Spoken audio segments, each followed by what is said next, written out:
Hey, everybody. Welcome to Keep It Spiritually Simple. I'm your host, Sandra McEllis. And before we introduce our beautiful guests, I would like to ask each and every one of you to help us with our algorithms by hitting like, subscribe, share, leave a comment. Hey, ask a question. You never know. It could get answered on a next podcast. Who knows? Lucky you. All right. So many of us are kind of going through this winter wonderland across the United States, but 'tis the season. So many people are having more of an opportunity to catch podcasts and episodes. And today I am so fortunate to have Rachel Corpus on. Um, she's an angel incarnate, from how I understand it. So we're going to understand that together, everyone. Like, some people you can say that person is evil, they're a demon, but you never really hear somebody say, I'm actually a real angel. And you're like, right. Okay. So, Rachel, first off, welcome, sister. Welcome, welcome, welcome. Thank you. So nice to have you. So, for the viewers who are listening to you, and by the way, everybody, her links are going to be in the description. You can check out her website. You can make appointments. You can know what's coming up for her, and connect in that way. But for this particular podcast, we're going to jump in. Everything is intuitive. Nothing's, structured or pre-rehearsed.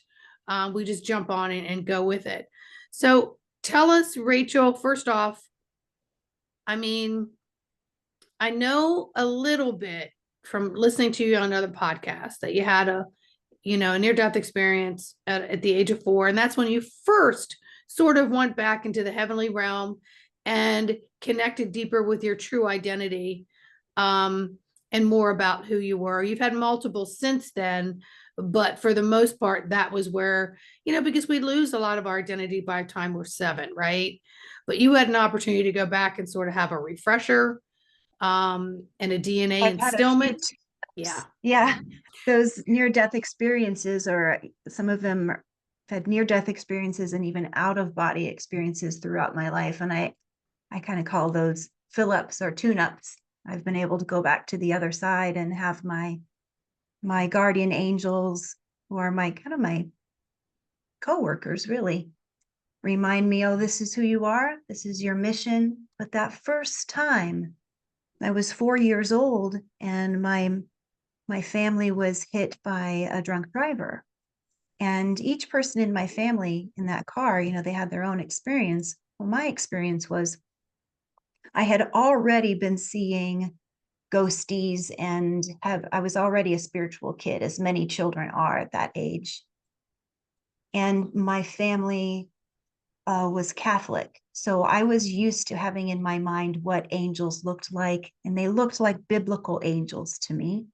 So when my family was going to church or mass, I was spacing out as on daydreaming, as all 4-year-olds should anyway. And I was looking around, and sometimes in my mind's eye, and sometimes actually in the sanctuary, I was seeing people who are not in body, people who are visiting their loved ones, walking in the aisles, and also angels dancing and flying at the top of the sanctuary when the hymns were being sung. Well, when I had this near-death experience, I saw those angels that I was used to seeing in form. A couple of them booped me out of my body, and they basically took me on a field trip, and they took me over to the heavenly realm, and they said, well, this time we're going to show you that you're actually from there.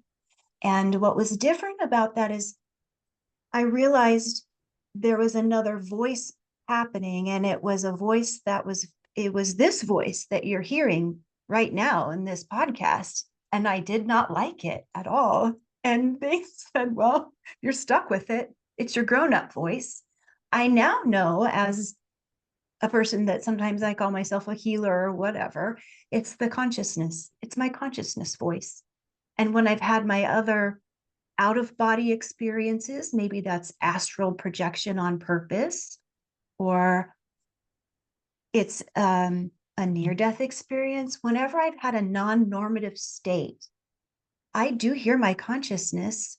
Maybe I don't always need my body, because I can give my body a babysitter, and I've learned how to manage that in safety. I'm always okay. Pull in the archangels, I'm safe. but my consciousness, that's what she sounds like. And she was with me in that first near-death experience. And they said, okay, this is the part of you that doesn't change. And they took me over to the heavenly realm and they gave me a tour. And they said, this is where you're from. A long time ago, we asked you if you wanted to go to Earth and wear this costume, 4-year-old little girl costume. And this visit, they showed me some things that would be happening on Earth in this incarnation. There are things that we're experiencing in the Earth on Earth right now. They showed me what would happen in my personal timeline. And I was like, yuck, yuck, I'm not going to get married twice. Ew, gross, boys. Ugh. Made no difference to me whatsoever. But they showed them to me. And these things made a difference because as they happened to me, I remembered them. I thought, oh yeah, that's something. Click. That's something. Click. And it's like it validated that first experience with spirit. And it went from being something that was in the back of my mind that was so big that it almost seemed like that's impossible. That could not have happened. But when those things they showed me started to happen in the world and in my life, they started to validate themselves. Because how do you come back from something like that? And you're this little 4-year-old with all of these amazing gifts that you can do all of a sudden. And at the same time, it's all very normal. It's your normal. But that's how my little life began as an angel. And it was like the most big and normal thing at the same time. And that was my little existence.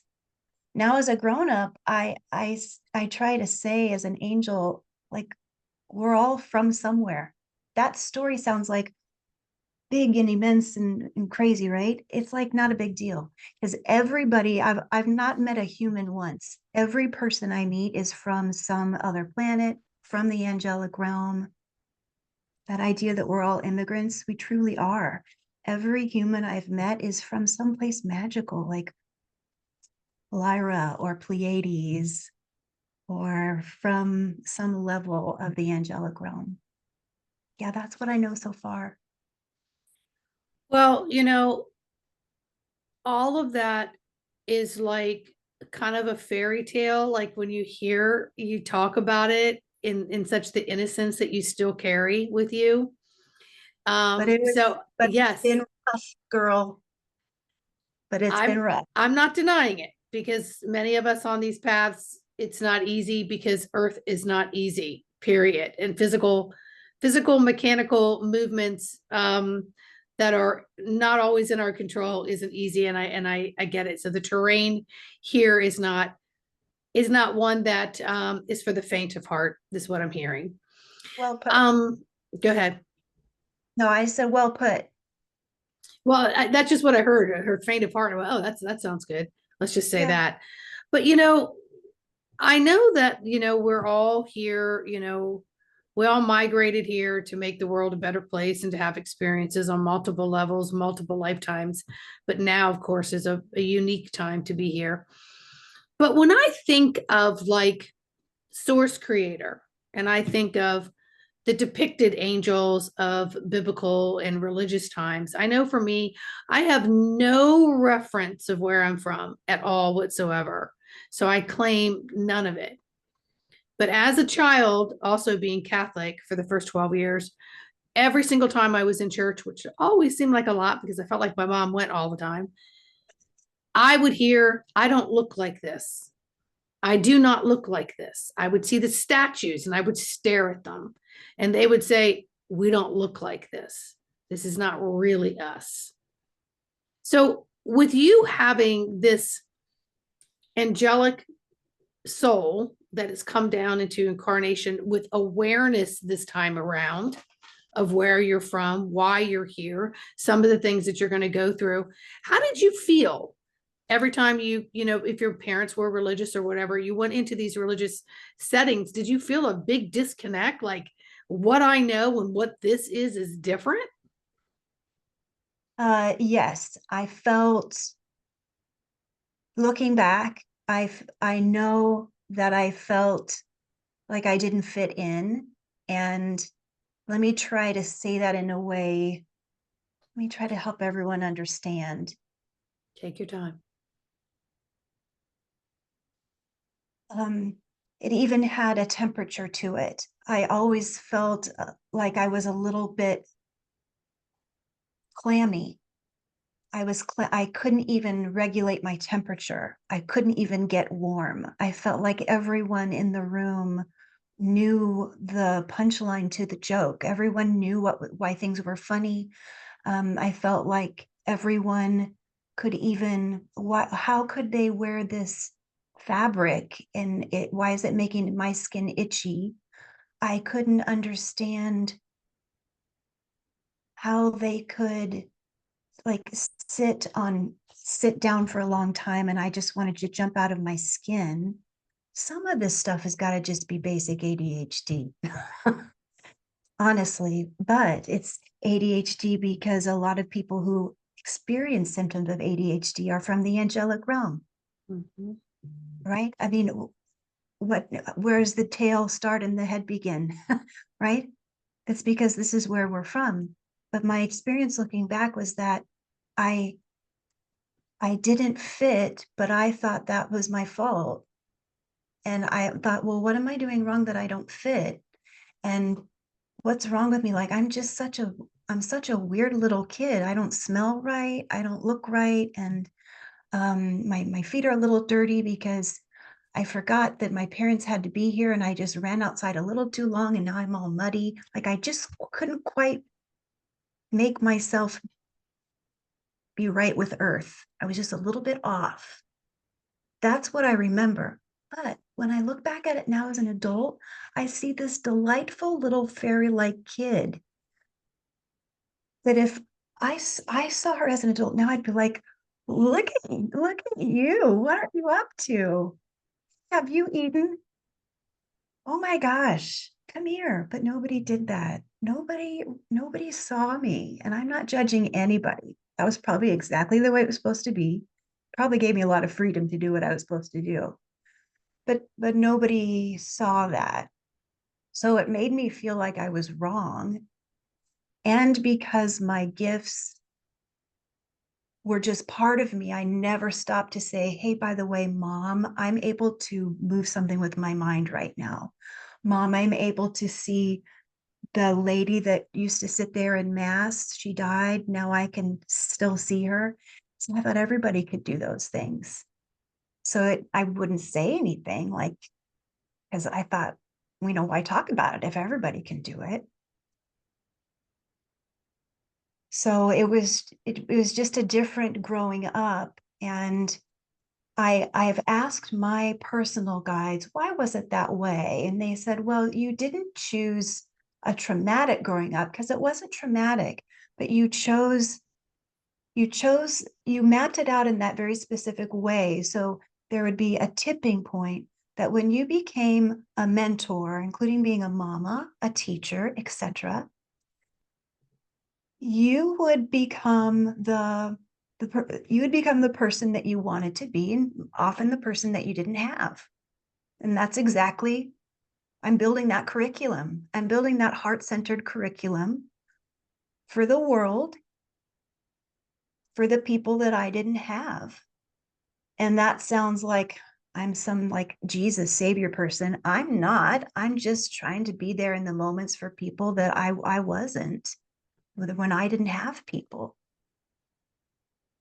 You feel like that's so what I'm hearing, because I've sensed it growing up myself, is because we felt so different, we had to find their own friendship within ourselves. And it could have gone multiple ways. It could have gone to anxiety, not good enough, low self-esteem, vibrational energy. But instead, for me personally, it became one of an observer, right? Ah, And just sort of feeling each step. And for me, and I think for you probably, everything felt so much more than what I thought other people felt. So I had to hide a lot of that. So do Oh, you I'm feel like sure. you had to like really learn to sort of discern, to be present, to be quiet, to listen, and then be funny, silly in other ways to sort of compensate and be your own friend? Yes. And as an angel incarnate, especially from the Seraphim realm, I have that essence of working with the dark side as well. So part of my personal mission is that I'm here to bring beings, people to the light. And bring people to the light means being very comfortable with the dark and not judging the dark. Well, as a child, that was very hard because I didn't understand the dark yet. So being with the dark, that was being around judgmental people or being around abusive people, right? And even being in my own darkness, in my own internal monologue that was unkind, and just being around general, like low vibration of earth, just ick of earth. So we have that kind of general choice that as an angel, I was brought in to do that as well. And it took me a while to like get my sea legs before I could do that as well. And I guess what I'm saying is, there are many angels that come here that it's really hard for us to come to terms with the fact that we can do both, that we can balance both the light and the dark, and that we're not here to judge either one. We're here to not even neutralize the light and the dark, but just to be okay with each because they each have their place. And for me personally, growing up, I remember having several instances where I very easily was tempted by the dark because I was very lonely. And there were beings that showed up and they're like, well, we're here. You've seen us in other lifetimes.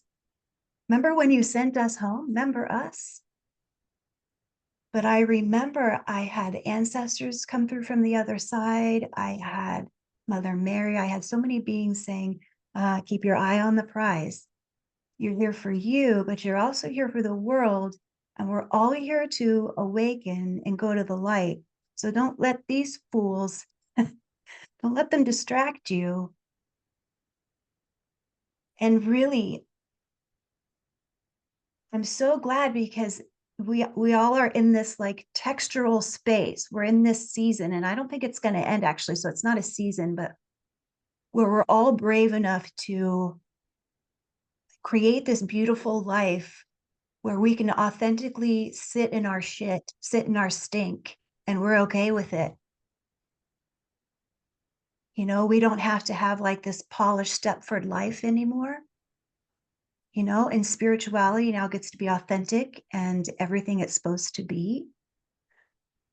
And I'm noticing that there are so many angels that are incarnating now through our little babies and our little ones that are coming in to do that in such a messy way. And when you asked me a question leading up, I don't remember what it was, but they let me see that part of my life goal as an angel that they kind of coded into me was like the messy way I grew up was to help me like flip at some point, help all those people come to terms with their messy journey.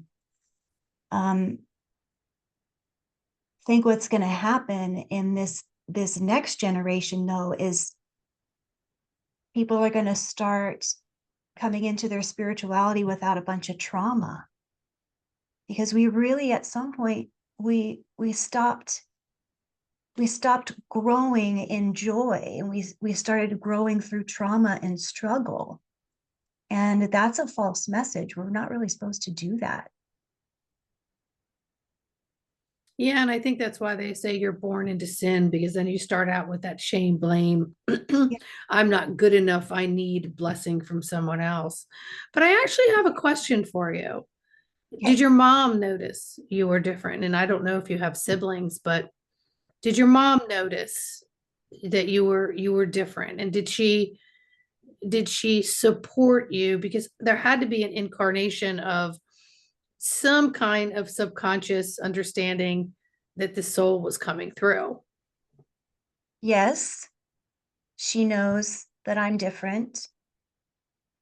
So does Dad. And I'm very gentle with them because I chose them absolutely to be my parents 100%. And that's the way I see them. And also, I also have angelic parents on the other side too. But we don't really talk about that. Do they know? Do they see me as an angel? I think that's hard for them to see that, to understand that, because they're the ones that see me from such a human place, because they've changed my diaper and they've seen me struggle and they've seen me go through such heartache and addiction and everything. And the other thing that I wonder, I'm asking my guides about this. Let me do this out loud. My questioning is, my mom and dad, they are the story keepers for the ancestral info or data that I brought in to heal. And as I say that, I can feel like my platelets in my blood kind of like shimmer, like coins, like I'm a belly dancer, like do this. And it almost like, yeah, I can feel it right here. And if I brought stuff in for them, if I chose to bring stuff in for my parents to heal, which I know I did, they might not be aware of my gifting, because if they were aware of it, they would, something about how if they were aware, they wouldn't allow me to heal them, or they would participate in it too much. That contract wouldn't be allowed or in alignment. I'm hearing. Somebody listening to this will know more about contracts than I do, and that will make sense. But there's something about the sacred contracts between what children bring in from their ancestors, and that's why I'm asked to do this motion, almost like a wishbone. I hope that makes sense to somebody who maybe is working on that or writing a dissertation or something about that. I don't know. Doesn't feel bad. Doesn't feel bad at all. Just feels, and not like I'm blocked or anything, but just like it's not for me to know. I can totally relate to that because so many of us have come in with the awareness of the trauma within ourselves that has been passed down through the DNA, not Mhm. necessarily being able to pinpoint it or get to the root. And a lot of that is irrelevant. It is, what cycle can I break within myself, right? And of course, when we do that, we break cycles and ties and tethers for others within that DNA family, historical, ancestral line of whatever that trauma is. But it's not our job to go to that person and Right. help them break that on their thing, because we're only responsible and have control over what we do. And I've innately learned that. I haven't never been professionally trained, but I've just innately done so much of that myself. Through guides and multiple guides that have come in and visually shown me and let me keep that memory, right? That whatever it is that I work on myself, I can help dissipate and dissolve those layers of muck and yuck stuck, Yeah. right? Yeah. But it's not our job to change the other person's contract. It's up to them to become aware of it and to do it for themselves. So for someone like me, and obviously for you, we've come in very awakened to the fact that this is on us, right? Right. That's right. It's our responsibility, not to fix others, but to work on the tweaking and the angles and the walking through the good, bad, and the indifferent of what we are in this now. It doesn't matter when we remember it or when it comes up, as long as we're like, hey, let me tune into this. Yeah. Is this mine? Is it not mine? And if it's coming up, is it useful for me right now? And if it is, is it good for me to have right now? Do I have time to access this? Do I have time to work with this right now? Yeah, we always have choice when stuff comes up. We always have choice. If it's Yes. a good time for us to work on that content that comes up, always have choice. Now we have source creator, and I always have, seen where source creator is then and I don't mean this in like the next level down, right? Would be multiple levels of angelics, right? So the seraphim to me are those fiery, closest to source, and then there's the cherubims, which are the baby like powerhouses. Um, is that really how it's like? Because, for me personally, I've had an issue with religion since I was a kid. And I used to, when someone would speak something, I would hear, I never said that. I would hear, oop, that was translated incorrectly, right? And so I just would listen to all of it, but I never absorbed any of it because it was just an angle and a tool for those who needed it. I just was different. But as far as this angelic thing, there's a very religious way of this, and then there's this, and then there's this, and then there's these, and then there's those. Of course, we never have talked about the extraterrestrial families and all of those until really in the last few years, people are starting to hear those words of the different families from different planets. Yeah, They're so. completely involved in the writing of the Bible as well. Mhm. The extraterrestrials. I totally remember that. Well, let's look at religion was the original story is religion is the story written by man, and spirituality is the purest relationship that people have between them and their creator. No rules. Well, the only rule in spirituality really would be it gets to be loving, or it must be loving. If it's not loving, if there's any hurt, well, then you get to step back and reset that choice. It must be loving. And then within that, there's no separateness. Love isn't merit-based. You don't have to earn love to get to God. There are some things within that rule. There's no dogma, there's no things like you don't have to be baptized to be in God's family, things like that. That would be religion. That would be dogma, right? You don't have to jump through hoops to be in the God family, be in the God club.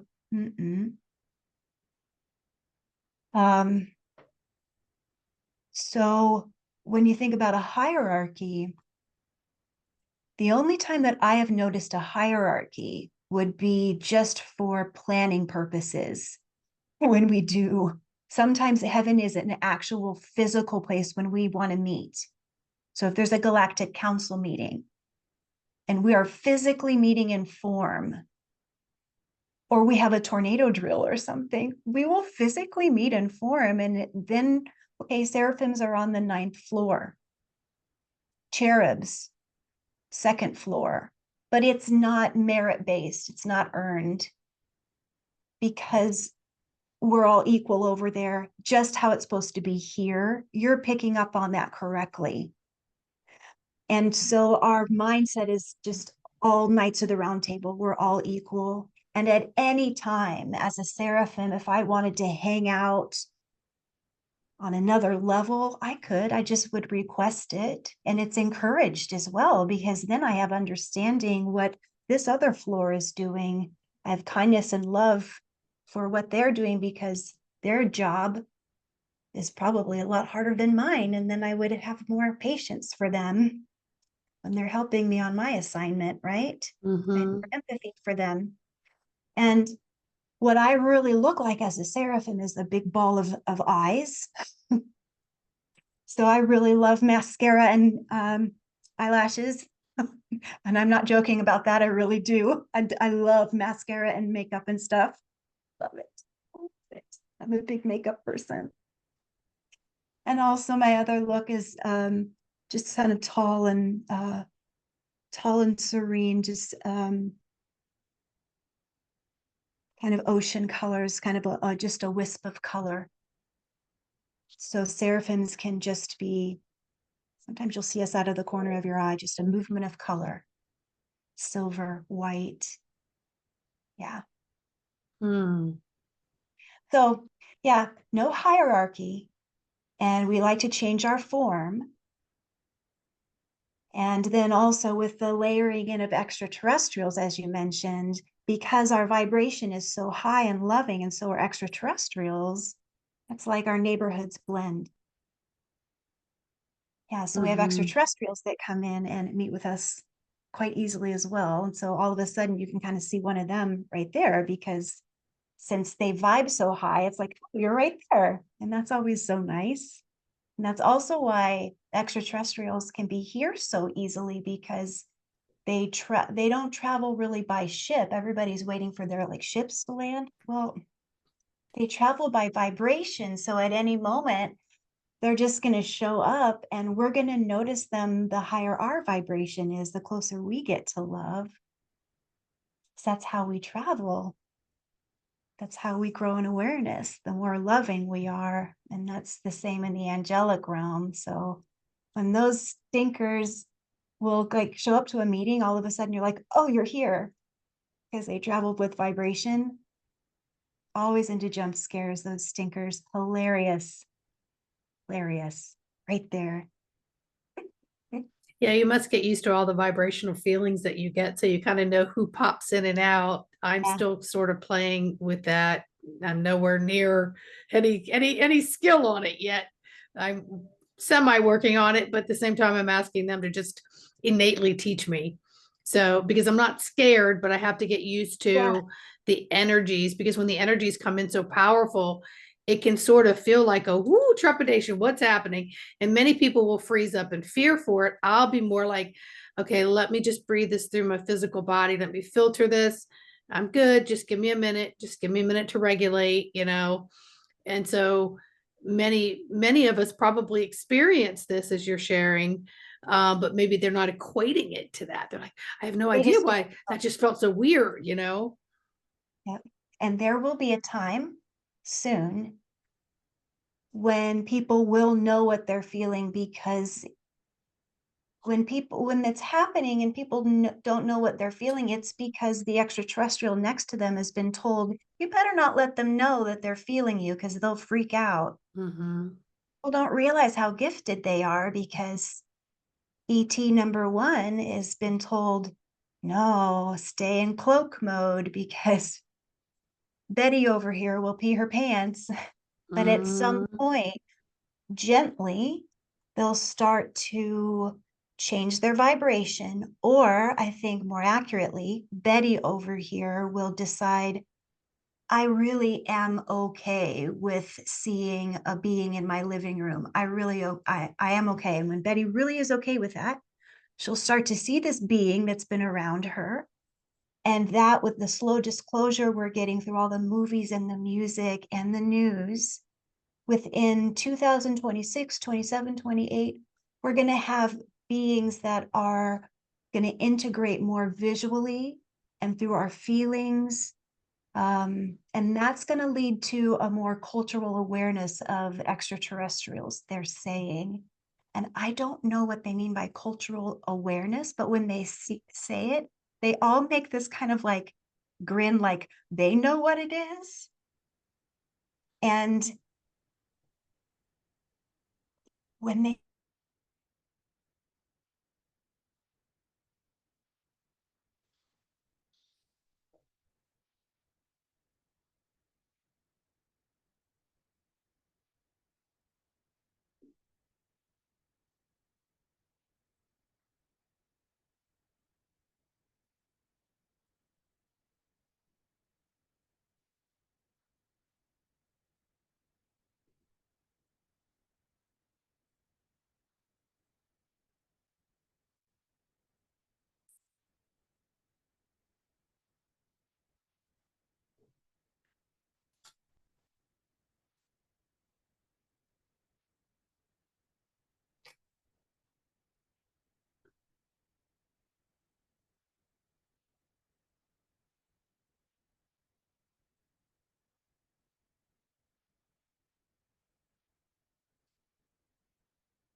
Hey, everybody, we had exactly what we kind of talked about earlier. If you all didn't hear us in the beginning, sometimes the energy will literally knock us out of a connection. And so we started talking about the extraterrestrials and the vibrations. And I think that was a prime example of boom. So we're going to get right back to it, and Rachel's going to continue. So Rachel, we were talking about the vibrations and sometimes the extraterrestrials cloaking themselves, but moving into 26, 27, 28, we're going to have a little less cloaking, more visual, Yeah, see, sight, feel, sensories. And so none of us need to be afraid of that. So if you want to go ahead and right. continue on that part. Yes. So when I'm hearing from all of them, please no one stop my internet, please, when I share this, that in the next few years, especially in months to come, that we will be able to work with our extraterrestrial star cousins more because they have the bigger picture awareness of what's been going on, and they're ready to help us, and we're ready to listen more. And because we're so used to seeing how they collaborate in movies, etc., and we have a better sense to us that they're not villains, that we have the concept that, yeah, with every population there's a spectrum. There are good guys, there are bad guys, and then there's kind of like people in the middle or beings in the middle. We get it. So let them in. We can handle it. We get the concept. So don't keep us from these beautiful beings that want to be a part of us, the extraterrestrials. So looks like the Galactic Council has decided, all right, it's time to kind of let the borders open. Earth is ready, and it's going to be happening. Also, they're saying, you could look at this a different way. The extraterrestrials have been part of us for so long anyway, like they are part of our founding fathers. They are among our shapeshifters. They're part of our world governments. See where people sit with that. I wonder how that makes people feel when they hear that, how if people believe that or not. And also that there are, they call them watchers. There are benevolent extraterrestrials that are planted and they watch around our world, just like the angelics do, to make sure that our world is in good shape. And that if there's ever a real threat, like a nuclear threat that's going to affect us, they can step in at the last moment. Now, Rachel speaking here, I really question that because I know that this is a free will planet, and I wonder, can they really do that? And they're saying yes, they can, because like the extraterrestrials, they're also beings of free will. So if something were to really go on, like something, a nuclear war or something, those beings don't come in to like stop it. They're not gods. They don't come in to stop, but they come in to take part in the conversation, which I thought was really interesting. So we have extraterrestrial councils right now who have been actually taking part in conversations with governments, they're saying, about the wars that are happening around the world, if one believes things like that. Mhm. Yeah, and the movies are kind of giving us their own, agenda on that, which is why we have to be very careful what programming we take in, Right, because we right. are 24/7 surveillance cameras, and we Yes, take in all of it, all of it. right. And then there's many of us here that, we know that we don't know the whole picture, but we're willing to be here to anchor whatever it is that presents, That's and right. to assist others to know that they're safe, that they can trust, you know, that it's okay.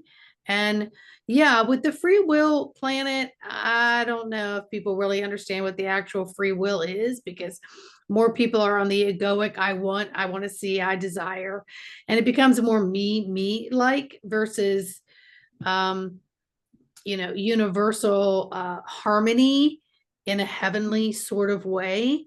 And that doesn't mean everything's going to be roses. That's exactly right. So the free will planet, this is because we are spirit, and we are created by such a loving source that source loves us so much, source would never control us. Therefore, we're created with free will.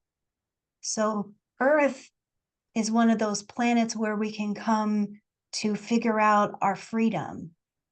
And so there's such a spectrum of things we can do here to figure that out. So there's failures available to us, or perceived failures. And I say perceived failures because even though they are very real here, nothing really bad can happen to us as souls. You know, once this life is done, we all move on from it. But when we're here, it is very real. War is real. Famine is real. Abuse is real. But what I'm saying is, when we want to grow as souls, Earth is the dimension where we come to do it, because it has the full spectrum of the light and dark, the positive, the negative, the full spectrum of growth, all of those learning opportunities. And because we're created by this source that loves us so much, evidently, that doesn't say, okay, now I created you and this is what you're supposed to think and do. The opposite, actually. I love you so much, now go figure it out. This is like a playground to figure it out with no manual to do so. But then what happened, somebody wanted to create a manual, so they did it with religion, and then that manual got to be just a little bit too oppressive, a little bit too in the box. And it works for some people, God bless them. But then for some who maybe want to unravel that a little bit and get back to a more intimate relationship with their creator, or some that maybe want to blend both. I love my religion and I want to keep some of that, but also bring back my personal relationship with God. There's some who are doing both. Mm-hmm. Spiritually religious, spiritually Christian, and some who are digging back into their roots, their past lives, and they're experiencing, Buddhism, some of that feels good to me, or Gnosticism. And what a wonderful way to explore that is simply to say, angels, who are your non-human helpers who are assigned to you when you're first created. They're not your family on the other side. They're your peeps that are not peeps. You can say to them, hey, show me something on YouTube that would really help me learn who I am as a soul. Isn't that the best thing to do? And they'll probably show you something really weird, like, I don't know, Kabbalah or Buddhism or something. And they'll pull up something from your personal database from another timeline that will help you know about you. And as I do that, I can feel a lot of people listening, and their spine, they're going to adjust their spines because we keep all of that data like in our beautiful spinal column. And this is stuff that we have, but a lot of the extraterrestrials who are going to come here to help us, they don't have that same history. So we get to help them too. This is a reciprocal agreement with them. Mm-hmm. I feel like, when you say, there's nothing that's going to happen to our soul when we leave this body, that we've done here with the things that we've chosen, right? Good, bad, or indifferent. I always see it as like the soul leaves the physical body and sort of goes into a decompression chamber. And in that decompression chamber, I mean, this is what they've shown me. It's like, okay, so when this situation came up and it was handled like this, would you do that again, or would you do it differently? Or how did you feel about it? And it was all about bringing back into the feeling of the response or the reaction or the action of whatever it is. And then it's sort of left in that data bank. Okay, so when you go back down, we may put you with some of the same figures, and some of these triggers are going to come up, or this is going to occur.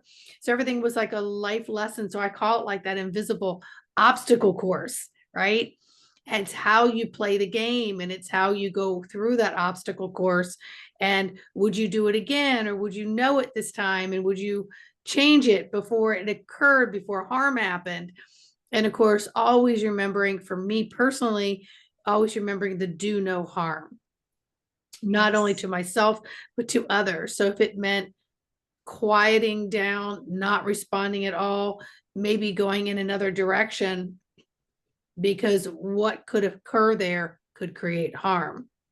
Right. And maybe the response wasn't prepared, or the action wasn't prepared yet. So with the not knowing, it would be turn in the other direction, and contemplate that before you just spout off, because we are reactors as humans. And the more busy we get, and the more busy this program has us in, to be so busy that we're stepping away and so far detached from that soul's purpose and drive and agenda that it came down with, the list that it came down with.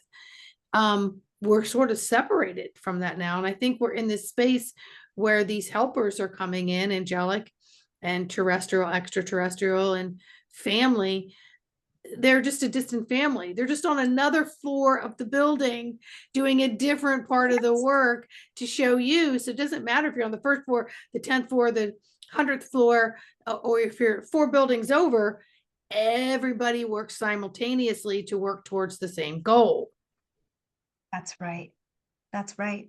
And everybody is working toward the goal, even if, I hear people say, well, gosh, there's like these non-players or these background people. And I don't really buy into that, because what I witness is, if you're here, you're growing. Everybody here is growing. If you're a slug, you're growing. I've noticed everybody who has chosen to incarnate, they are here because they're awakening, even if it looks like they're not. And I find that fascinating. The non-player, they look like background people. I checked into a couple of them, and they're actually the ones that are the most, not all of them, but a few of them are the ones that are the most developed. And so they're here because it's like their bodies are going really slow, but inside their consciousness is doing laps, like everywhere all at once. And it looks like they're the ones that are just kind of doing nothing. And see, to me, it kind of looked like I thought, well, they're just holding our support, just the support beams. And really, the angels are saying, well, that is true, but we don't have to, like, for instance, judge each other and say, well, they're not on a path of growth because they don't look like they're very spiritual. Everyone here actually is part of the spiritual evolution, because before they were born, they all chose a certain element of growth, a certain element, a certain curriculum, actually is the word they want me to use, a certain curriculum. And then they took my eyes to look out my window, and I'm looking at like these 2 trees, and one's really knobby and one's straight. And they said, whether you're in a human body or you're in a tree body, there are so many different curriculums, and they're all happening at once. And then they said that those 2 trees are receiving the same curriculum at once, even though they're in 2 different bodies. And they said the trees have it figured out where they can feel each other's curriculums at the same time, like through the root system.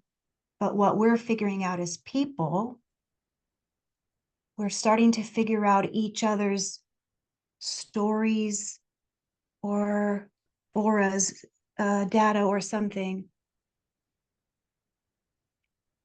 telepathically. Our telepathy is coming back, or something about where we're starting to figure out our own stories like the trees do, without having to like re-trigger each other, without having to feel each other's trauma. So like if you're in your own body, I'm in my own body, but somehow you're supposed to be able to adopt my memories, and I'm supposed to be able to adopt your memories. And Archangel Gabriel came in to say that this is one of the gifts that's going to be offered to us, like in the next 10 years or so, that the third eye is going to be able to do this. And he said that many of the children are being born with this ability already.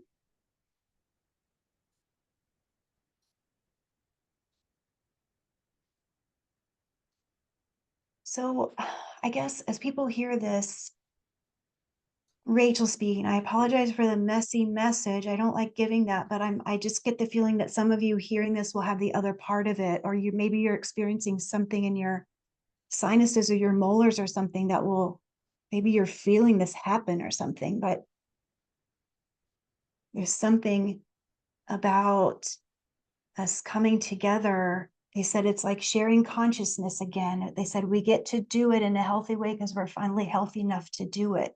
Right before, it was a little bit about spying on each other and we weren't quite ready to do it. It was like looking in each other's underwear drawer and we weren't ready, but now we're ready to do it. And it's not everyone, it's the people who are ready to match the click into a higher consciousness. Mhm.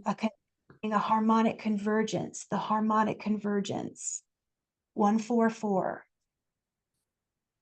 Well, it's interesting because as you're talking, and you're talking about the non-character players and all that stuff, and backdrop people and designs or whatever, the way I see it is every living thing has a frequency, and you may not understand your frequency. So you may look like you're a couch potato, but really Yeah. you're anchoring the energy. You may be, Yeah.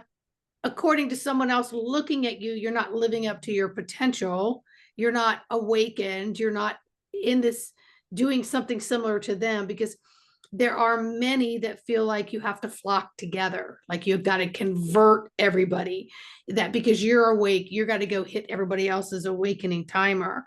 And Yeah. what I'm hearing you say and what I'm translating through just what I know and what I'm hearing, we all have our own frequency. We're all doing what we need to do. Our timer will go off when it's supposed to go off, and there's nothing anyone can say or do to push it. So shut up, quit pushing someone else, quit trying to convert and solicit to someone else. Stay in your own lane, get in your seat, mind your own business, and pick through the own shit in your own bucket. Figure that out, stand up, and learn how to operate your own frequency to that. The other thing that I was hearing about that anchoring is that, we can listen to all these programs that are out there in this anticipation of something coming to save us.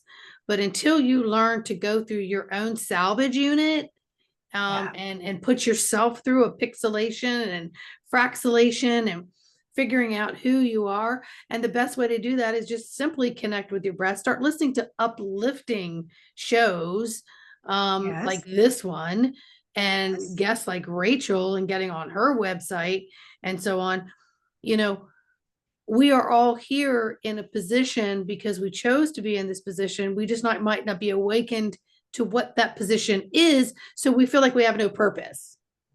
Right. So we do the 9 to 5 and all the other crapola because we don't take the time to sit back and self-nurture, self-juvenate, and then allow some of these possibilities and awareness. Because if an extraterrestrial energetically or angelic is to come up next to you, you might think you're going to implode with anxiety in that moment. Like you could feel nauseous, you could feel, crazy, all kinds of insanity, and think, I got to go to the gym. I got to go do something right now, or I need to eat, or I need to go to sleep, or I need to pop a pill, because you're not learning how to filter your own frequency. Yeah. And that would alter the message that they might have for you. You might not hear it accurately. They might not be able to stay as long as they want to, because it's rare that they would come in physical form. They usually come in vibrational form. So they just have a little bit of time that they can get here. And also, the way our psyche works is we only remember the things that we have our own filter, is what we have our own filter. So if we're scared, you're going to remember through your fear filter what that visit was. So you really want to be in a place of, okay, I'm ready for this visit. I'm ready for whatever happens. And the way I understand my visits with extraterrestrials is, if you have a visit with them and it doesn't go well, you can say to them, we can try this again, please. Just bring back the same information to me. Let's try it again. That scared me a little bit, but I won't be scared next time. Just tell them, just be honest with them. But if you're scared and you don't tell them, and you're thinking in your mind, oh, I hope they come back, but that was really scary. If you don't have that conversation with them, they won't come back, because they never, ever want to scare you. But if you leave it as that elephant in the room, they're not going to come back. You have to have the conversation with them. They are very polite. And there are some extraterrestrials that simply have a different demeanor than us, that they're not touchy-feely like we are. So you have to understand that. They are loving to each other, but they are not affectionate. So you might not feel warm and cuddly around them. Do not take that personally. So don't expect an ET phone home moment. It's not about that. Yeah, and I'm hearing, sometimes we have our favorite instructor, mentor, teacher, guide in physical form that we can resonate and relate to. And then there's others that you're like, okay, I got it, but whoa, dude, or a physician who just doesn't have that bedside manner, but they do what they're supposed to do. And some that are just going to be like, okay, we're never going to match. I got to switch classes. I got to get the hell out of here. Can you send me somebody else yeah, okay. That's how I'm thinking about it. And I have these talks all the time, just like this. I could be just like, okie dokie. It was like last week, I had to go pick up some medical equipment, walk to my car, opened up my passenger side, put the box in, saw a figure over my shoulder, knew that it wasn't a human. The only reason why it startled me a little bit was because I had my back to it. So my human was in a vulnerable position, couldn't drop the equipment, set it down, and I turned nothing anywhere at all. And I got in my car and I said, okay, source, you told me this morning not to have any caffeine. You said, don't do any caffeine today, Sandy. And I said, okay, I'll work on my nervous system a little bit more. And I said, I think that was one of my lessons. And I heard, yes. So it was, look at your nervous system on how you're responding to any energies, much less the ones you don't know about. Because if we are, as you are saying, expecting more and more of these amazing energies to come in to assist individually and collectively, our individual responsibility is to zip up that nervous system. And that means step away from a lot of the things that are electromagnetic interferences. Yes, because we are getting interference from things that were created that we thought would help us. And now we think we can't live without them, like Wi-Fi, things like that. So take a break from those things, shut everything off, be in quiet. Also, if you have an internal monologue in your mind, if you're one of the 20% that has a talker in your mind, tell that internal monologue, it's time to be quiet. Tell that version of you that's talking, go sit down on the couch. I love you, be quiet. And if that talker is judgmental, well, start talking to that version of you, might be part of your ego, and figure out where that's coming from. Who does that belong to? And start doing some healing work, because it's time to get quiet. That's going to be a very important part of this, because as the helpers start to integrate with us, they're going to be channeling with everybody, and it's a different type of channeling than, when we're clairaudient and we're clairvoyant. The clairvoyance is we know things because we know, and that's blending in our own thoughts. But this is them telling us they're going to be talking to us in that area that's like by our scalp. And we really want to be able to hear them in a clear mind. So we've got to get our mind quiet, and we have to have our nervous system regulated. So when they talk to us, we don't feel like we're going crazy. We don't feel like we're schizophrenic. We have our vibration nice at a peaceful place, because this is going to feel different than, oh, I was meditating and I had a great idea for a recipe. That's intuition. Or I really felt like, we should go to Florida, but it didn't feel right in July. I think we should go in December. That's intuition. Intuition. Or I felt the presence of my grandma. I felt her and I smelled her perfume. That's your psychic mediumship juiciness. Great. That's integrating with spirit. I'm talking about something different that we are all receiving, and it is actual hearing spirit talk in this, I don't know what to call it, like a pocket dimension right by our scalps, where we will hear them and hear them in their own voice. It won't be loud, but it'll be kind of right here. And I'm doing this because it's like a helmet. Think of it as a helmet area. And we've all given them permission to do it. We've given them permission, and we've given them permission to do it for each of us at a time when it wouldn't scare us and when we are each ready.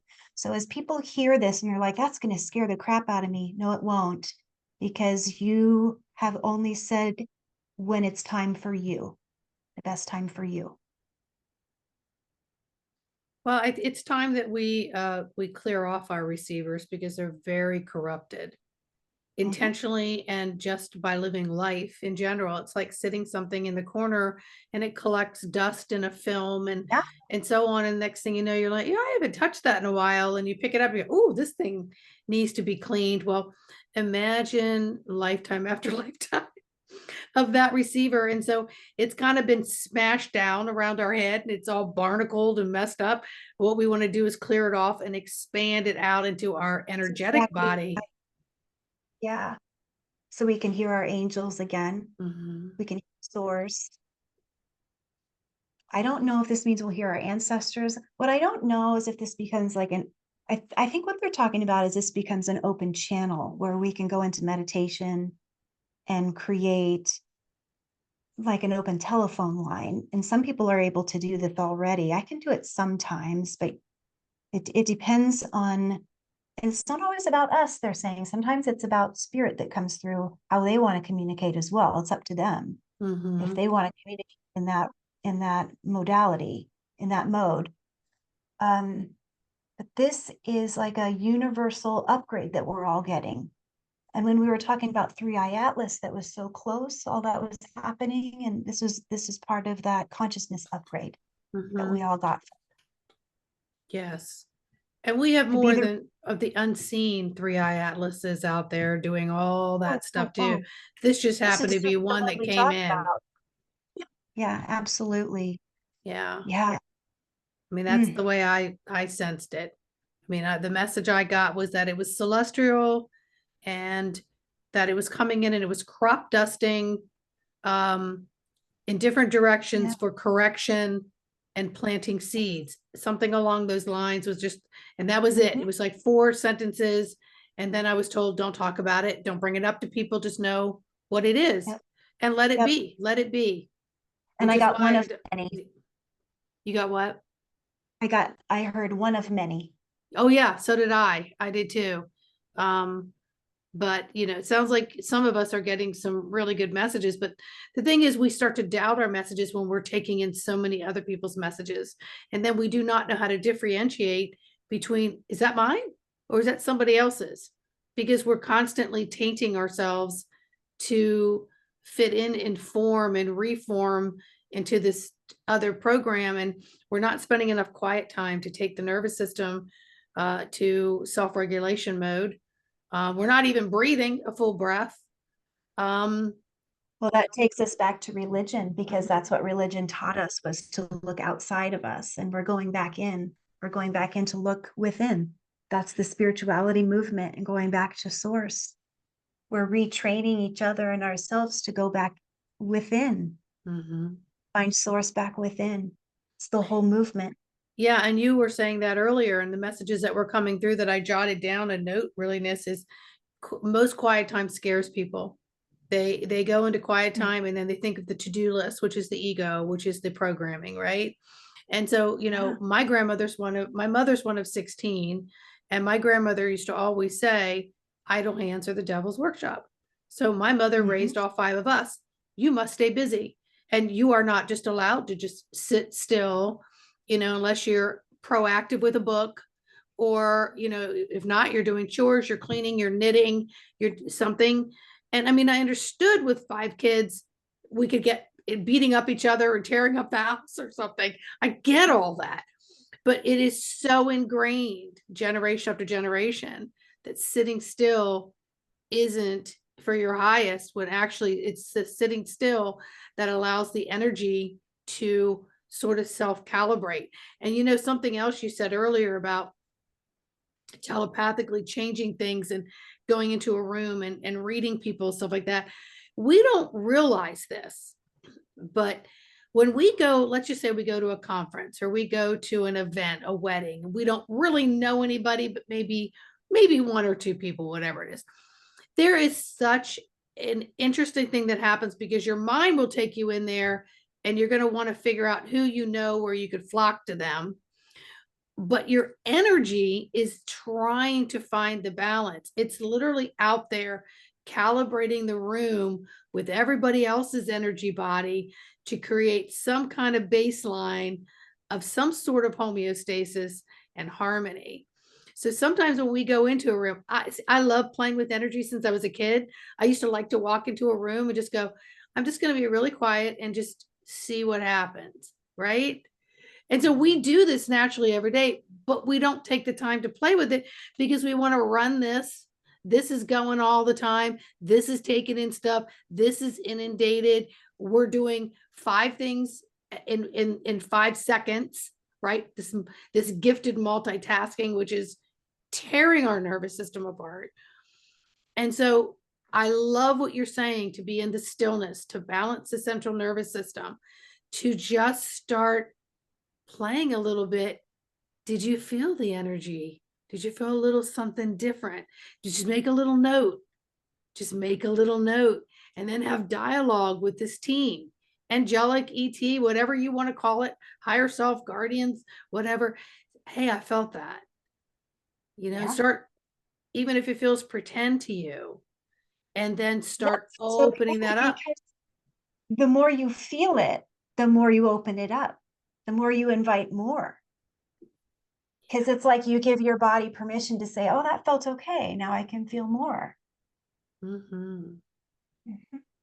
Girl, this could go on for hours, but if you would please grace me with your presence again, because, I really want to get into the dimensions. I want to get into more helpful tips to help people just tune into maybe some of the energies they'll feel and how to balance their nervous system, even if it's for 10-minute break, getting away for just little things. We know the basics, there's bed hygiene, there's morning hygiene, there's workout hygiene. We're not working on our spiritual hygiene here.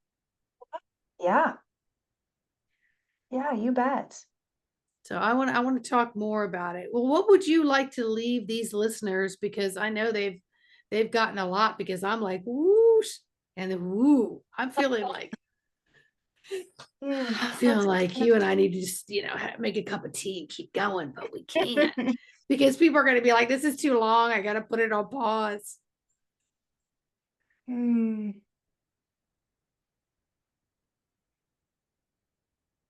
Oh, I have a message from, it's like a collective of animals that once in a while, if you can believe it, we'll have these animals that will meet in the nighttime and they don't know each other when they're awake, but at night, a bunch of pets will gather in the quantum realm. And I couldn't tell you how they first meet. I am being told by Saint Francis and Archangel Raphael that they're pulled together by spirit. Archangel Raphael does it. And they are saying that a message for all of us, that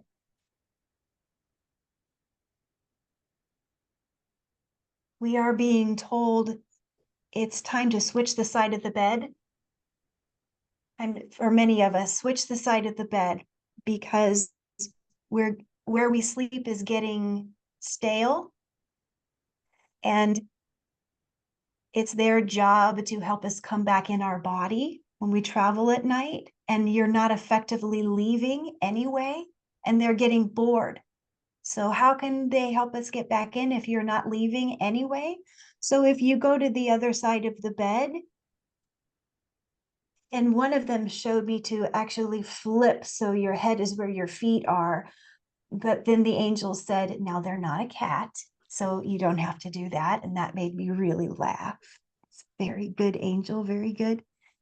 But they said you have to, and then the angel's going further saying, tell the humans that some people really need to kind of work on their bedroom hygiene anyway, because it's the cats and dogs are saying our people are supposed to have more fun when they sleep. And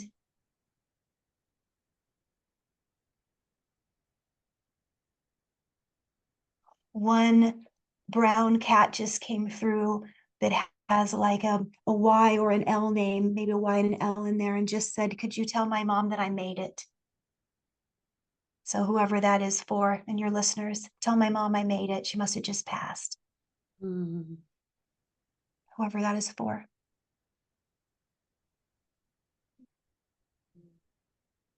Yeah. So as we listen, if you sleep with your animals, everybody, they are collectively meeting at night with the angels, little stinkers, and they're saying we need to switch how we sleep at night, because like switch slides with our spouses, or if you don't sleep with anybody, just switch in the bed, because it's going to help us, I guess, travel at night. And the angels are nodding like, yeah, that's going to help you get out of your body a little bit, and it's going to help your angels get you back in your body. They said that's kind of their little job, to help us get back in our body and keep us safe. Weird. What a weird little message. I didn't see that coming. And then I'm getting that's the end of the meeting, they said. Thank you. Oh my God. Animals, funny. I'm cracking up here because we had a big snowstorm here in DC. So I thought, well, let me just get all my laundry done stuff just in case there's power outage or whatever. And I have a bed, and it has a like a mattress pad on top of the mattress, and then it has like a pillow topper feather one that I bought. So took all the sheets off of it, and then I took the feather bed and I'm beating it up and I flipped it over, right? And Yeah. something said, you should sleep on the other side of this bed. And it's up against the wall, right? So I have to kind of climb around my bed to make my bed, which is like, I feel like I had a workout from doing my bed. And so I went, yeah, that makes sense. Maybe what I could do is turn my bed this way and then put my nightstand over here. And then I have to crawl in on this side of the bed. I said, okay, I'm going to work on that. And then you just said that. And I'm looking at my bed. I'm thinking in my mind, I'm going, oh yeah, you need to do that. So and they were saying, because you've imprinted this side too much, your body's changing, you're downloading, your spine is changing. That's why you have all these aches and pains. And I needed to switch. Yeah. It's affecting your night travel. You're not going into as many dimensions.